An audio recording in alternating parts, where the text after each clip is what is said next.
Let's go straight to the Bumpy's Catering hotline. It's Josh Pate. Josh, good morning, buddy. It looks like, I'm far away from the view. Is that Oklahoma? Is that Ohio State? There you go. The choices were limited, as it were. So yeah, you got it. How you doing, buddy?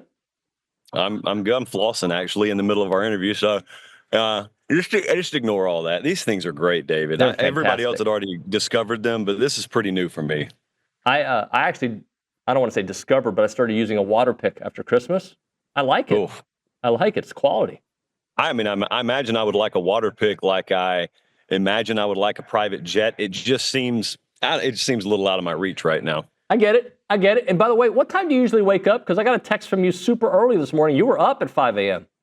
And I want you to pretend like that's normal. I want you to pretend like you always hear from me at 5 a.m. It was pretty early morning this morning. Had to front load the day because we got travel on the back end. I get it, man. Hey, I wanted to ask you, look, I'm one of those who am I to tell a kid or a man what to do with their life, right? If Quinn Ewers wants to go in the NFL draft and he wants to do it, if David Nuno wants to leave a TV station and join a .com, if Josh Pate wants to branch out and do his own thing, I think we all should do what makes us happy and not worry about what the outside noise is.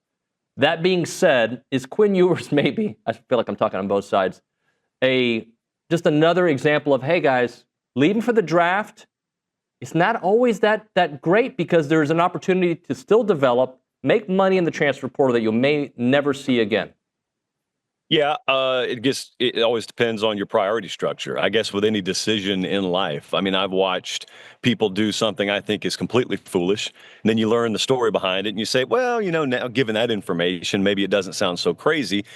I thought the same thing with him. I kind of thought that in isolation, too. I didn't really hear what a lot of other people's takes were on him until 24, 36 hours later. So I didn't really know that had become that big a deal. And then I heard it, and I thought, all right, well, if the guy doesn't have two dimes to rub together and his entire family's depending on him, and he also doesn't have the clearly stated dream to go play pro ball after this year, then maybe he did make a dumb decision. But none of those things are true. He's well off financially. His family always has been.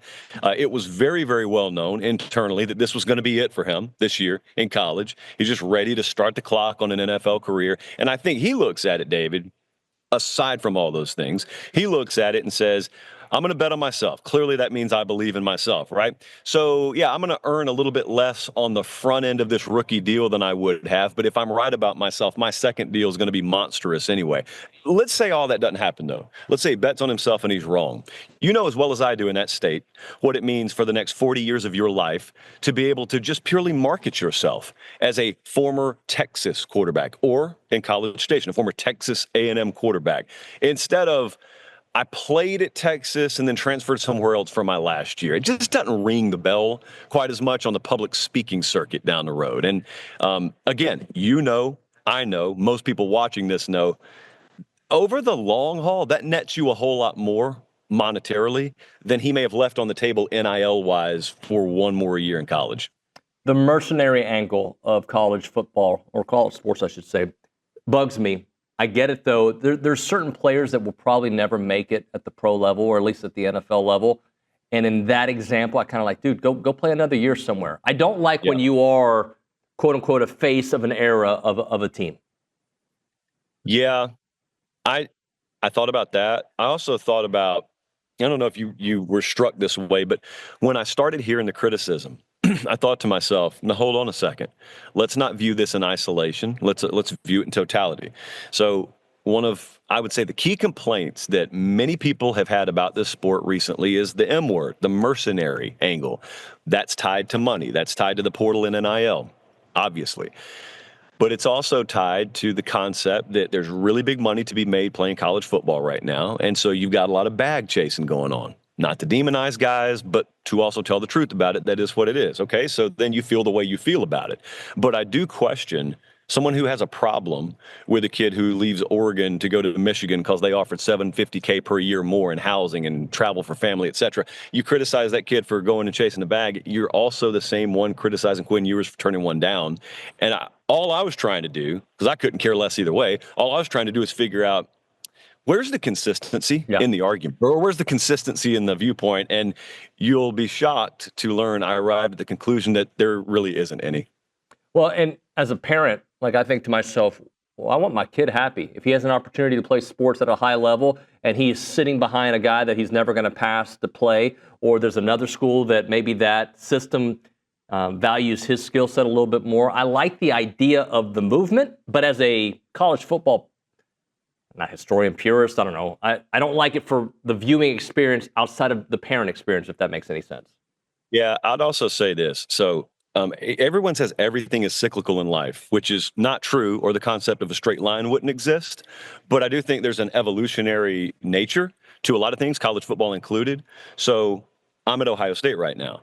Okay, they didn't just lose a kid in the post-spring portal. Bama, we'll be there very soon. They didn't lose a kid in the post-spring portal. That wasn't always the story in the last few years, which begs the question, are guys starting to learn the lesson a little bit on their own? Or are they starting to observe their surroundings and realize, even without some rule saying they can't do something, maybe it's in my better interest not to do something? Or maybe the highest bidder's not winning at the same percentage today that it was 5 years ago, or they were 5 years ago when this whole thing started. Talking to Josh Pate here on TexAgs Live. Josh, I'm going to ask you an impossible question because there isn't a real answer, but I think there's a gauge, okay? What do you think the number of guys drafted should be to be considered a playoff caliber team? For instance, what was it, 13 for Texas this year? Georgia had 12 this year. In years past, Georgia's had anywhere between 8 and 12. I tried to look up some numbers of this year's playoff teams and others throughout the years, and obviously it's an expanded playoff this year. And I keep thinking like A&M had 3 guys drafted this year. Even though they had a chance for the playoffs, they had 3 guys. Every year is different because you don't know the cycle. You don't know how many guys from that class are ready to move on. But I'm thinking, what, minimum 7, 8 to really have a chance to be a college football playoff contender? I think even the year TCU went, they had like 9 or 10, something like that. Yeah, Washington had a bunch of them. So it's kind of semantics. I know what you mean when you ask that. To get semantic with you, you could have a star quarterback and somehow make your way through the Big 12, win the league, and make the playoff. But right. What you're really talking about is the ability to compete for a title. And so to compete for a title, yeah, you're either talking about sending 8+ guys to the league, or you're talking about not doing that, but the entire headline is all your guys just came back. You know, Michigan did that a few years ago. Ohio State did that last year. That's why they sent a surplus to the draft this year. So, yeah, I'd say you've got to pretty consistently be doing that. That's the other thing about that, David, is probably not 1 year. It's probably year over year over year, which is indication of program over team. Which then brings the next question up. You look at a team like Texas, you look at a team like Ohio State, like all these contending teams this year that lost a lot of dudes, right? The reason that they're still rated in the top 5 or 10, Georgia, for instance, with a brand new quarterback, like Texas, a brand new quarterback, is because, at least for Georgia standards, they consistently lose guys and replenish those guys. Yeah, it's pretty crazy to watch. We're looking at a situation right now where, so the teams you just mentioned, you know, your odds-on favorites right now, if you will, your Oregon, Ohio State, Texas, Georgia, none of them return a quarterback. None of them are above 50% returning production.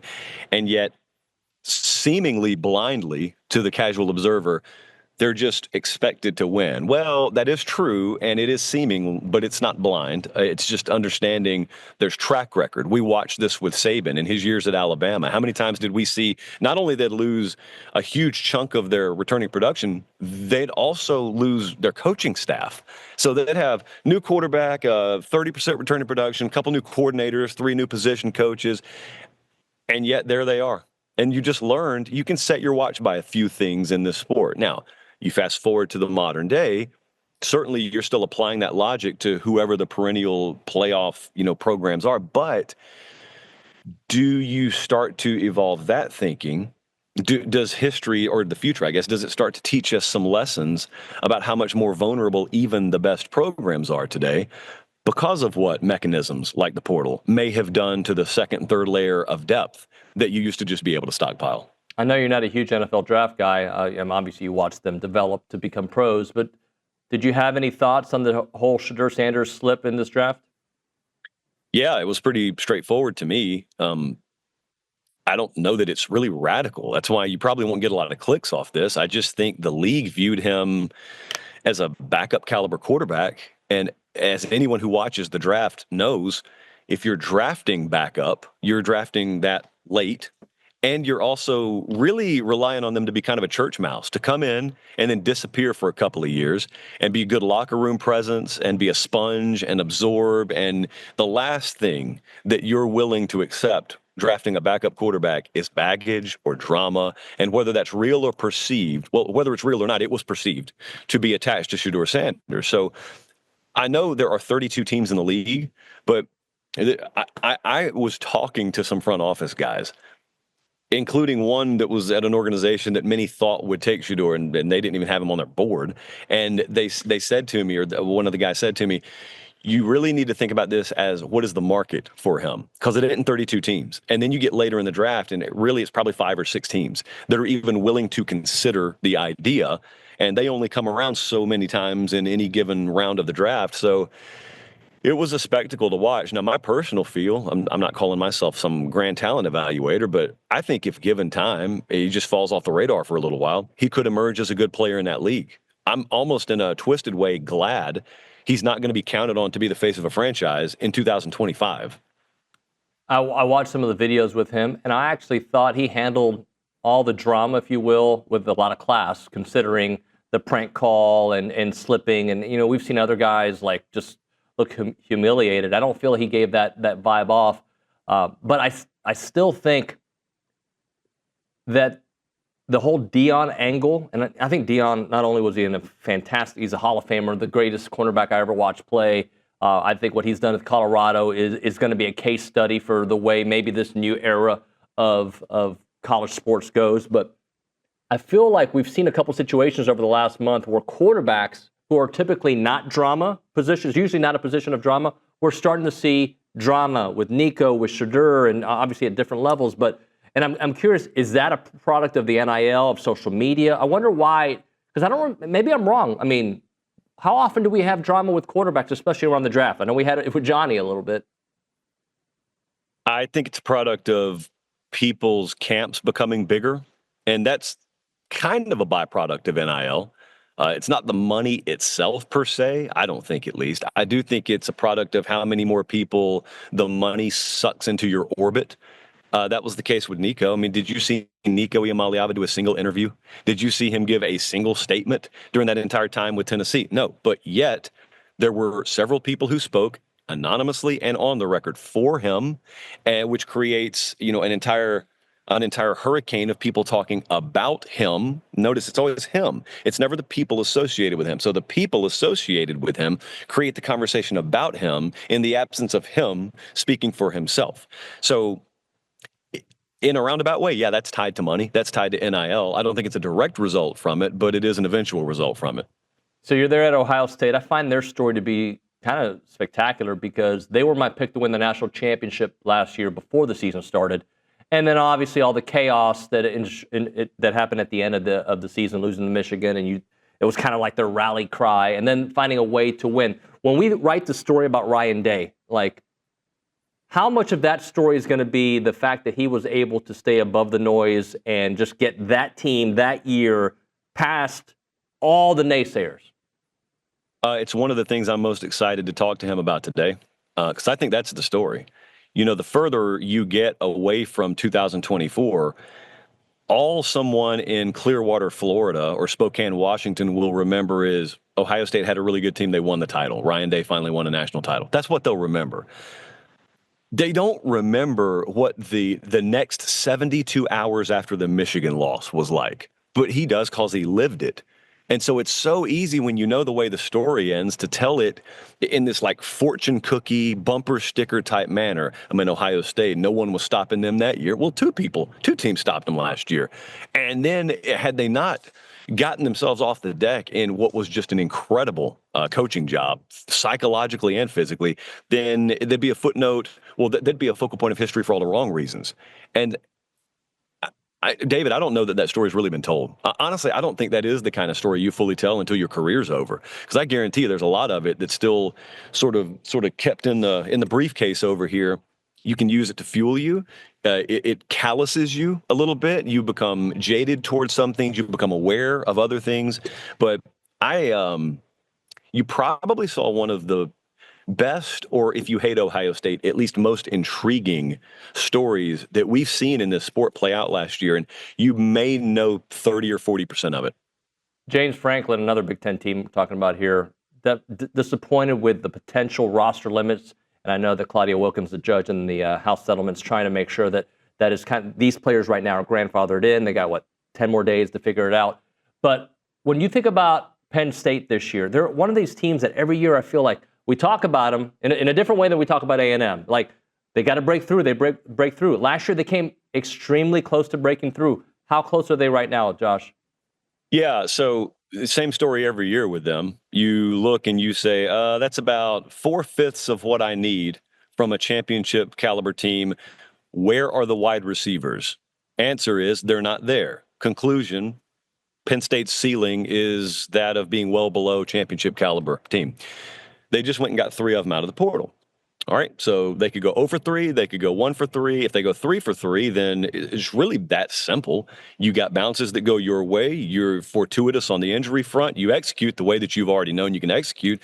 But we've seen that before with other teams, that they go to the portal, and they get a piece, and it's worth a headline when they get him. But then 8 months later, you're in early fourth quarter of a playoff game, national title game, and he's already got 130 receiving yards and 9 catches, and you're saying, wow, what if they didn't go get him this year? So you play Ohio State this year, or maybe you're playing Oregon at home in week 5, maybe you're in the Big Ten championship game. It comes down to like half a dozen plays. And really, for Penn State, it comes down to whether they respect your ability to throw the ball on key downs. They haven't. In this league, they haven't had to respect that. Maybe they do now. If the answer is yes to that, that's the difference. I'm glad you brought that up, because I look at A&M, and then while I think wide receiver was a problem last year, it wasn't the reason. Well, maybe it was a significant reason, but it wasn't the reason that I think they lost all those games in November and then the bowl game to USC. But they added a couple of wide receivers in the portal that I think could change the way we look at Marcel Reed. If Mario Craver lives up to what I think he can be, and I don't know how much you saw of him last year at Mississippi State, and obviously Casey Concepcion, another player that I think. So if those weapons turn out to be what you're talking about for Penn State, they got 2. They thought they had 3, and ended up being 2. What could that do for Marcel in this offense? I think it's sort of the same theme we just told with Penn State. It's, any year, if you play the kind of schedule Texas A&M's going to play, also Penn State, but really A&M, you can bank on close games. You can bank on one-possession games. Therefore, just like I said with Penn State, you can bank on 4 to 6 plays in the span of that close game against whoever it's against being the difference. Okay, so it's not, David, it's not just, do you have a receiver that can make a play in this moment? It's collectively, it's over the span of 83 plays in an afternoon. Do they consistently have to respect it? Because if they do, it may be that it opens a hole for a tailback to go 70 yards to the house. But offensively, it changes the game when that guy you're playing against has to respect that you could do this. That's balance. Like, that's offensive balance. Offensive balance is not looking at the stat sheet saying, we ran it 40 times, we passed it 40 times, we're balanced. Balance is that safety cannot creep another step and a half down into the box because he knows you're willing to throw it to this guy in the slot. That's balance. And so you either have it or you don't based on your personnel. Josh, last thing for you. I don't know if you saw it, but Billy and I went shopping for Jordans last week at Academy Sports and Outdoors, and I see a future next time you visit College Station that the 3 of us go find some J's when you're in town.